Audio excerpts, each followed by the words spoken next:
Hello everybody, this is the Model Gaming Show, episode 54 for the week of December 2nd. I'm your host, GWFawkes. This is a big week for video games as the premier awards show of the year, the Game Awards, was broadcast on Thursday night. It is created and hosted by Jeff Keighley, and I really thought it was a great show overall.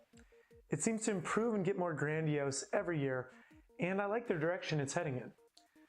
I'm not going to go over most of the awards since the winners list is readily available online, but I did want to highlight a few things that I thought were special. The show started strong when Sean Layden, Phil Spencer, and Reggie Fils-Aime, the heads of gaming at Sony, Microsoft, and Nintendo America, all came out on stage and gave a warm speech about how wonderful gaming is. It was absolutely a feel-good moment. The Industry Icon Award was given to Greg Thomas, president of Visual Concepts, and it's well deserved. He's been at the head of development for all of the 2K series, which so often go overlooked when talking about the best games of the year. Sports games represent a massive part of the video game industry, and Greg has been a huge part of that for the last 20 years. For my tastes, the best new game announcement was for Obsidian Entertainment's new game, The Outer Worlds. It basically looks like a Fallout mixed with Borderlands, and I'm really digging the art style and can't wait to play next year. Sonic Fox won eSports Player of the Year, and his speech, while erratic, was moving and funny, and absolutely displayed his huge personality. He's in it for the love of video games, and you can't ask for anything more than that for eSports Player of the Year.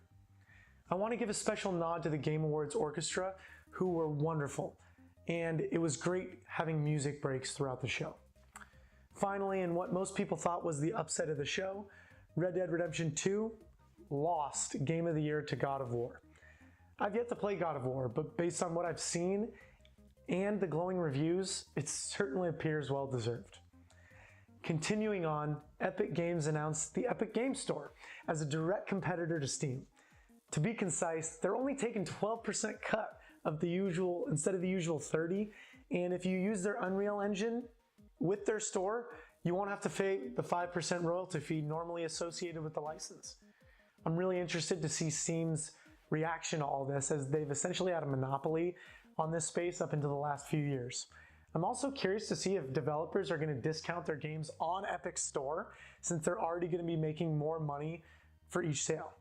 Whatever happens, it's great for consumers because it's more competition. Finally, I'd like to give my impressions on Super Smash Bros. Ultimate, as I've put in several hours with the game and played every mode. I started off with Classic mode, and I'm really enjoying the intensity and how it increases based on your performance in previous matches. The fact that you can play co-op is also a nice touch. It took me a few tries, but I completed a 100-man brawl, and then I eliminated 35 or so opponents in Century Smash, 2 other modes. I then moved to Spirit's Adventure mode, and I'm really liking it so far. I like the difficulty, and I'm definitely going to have to get good to finish that all the way through. Lastly, I played some couch co-op team battle with a friend, which for me is the best way to play Smash. I like how the hits feel hard, and that you accelerate and then decelerate quickly after getting smashed. There's so many options and tweaks that you can make, and you can play exactly how you want. Lastly, the music is incredible. They really spoil you with just the sheer amount and quality of it. Super Smash Bros. Certainly feels like it's going to live up to the ultimate part of its name. Besides all those positives, there were 2 negatives. First, I played with both the Pro Controller and Joy-Con controller, and I'm still having trouble double jumping with the analog stick. I don't want to change it to a button, but I might have to change the layout just to make it feel better. And second, at the current rate of 10 minutes per characters, it's going to take me more than 11 hours of playtime in other modes other than Spirits to unlock all the characters. I understand that they want the user to feel a sense of progression, but that's way too damn long. I know there are other ways to work around that, but that shouldn't be necessary. If the 10 minutes was cut to 5, or if the roster you started with was 30 plus instead of 8, I'd understand. But right now, it's simply too much time to unlock all playable characters. On the whole, the game's great. It has a 93 on OpenCritic, and while I'm only a few hours in, it's so polished and fun that I'm probably going to end up right near that aggregate. Besides Super Smash Bros., Just Cause 4 released this week, and it's right on pace. It's got a 73 with the other installments. The previous one had a 75. The second one brought in the highest with an 83 and the first with a 67. Those are all from OpenCritic. Actually, the last three were from Metacritic. They're just not my cup of tea. They're just open sandbox world, all style, no substance. So not for me.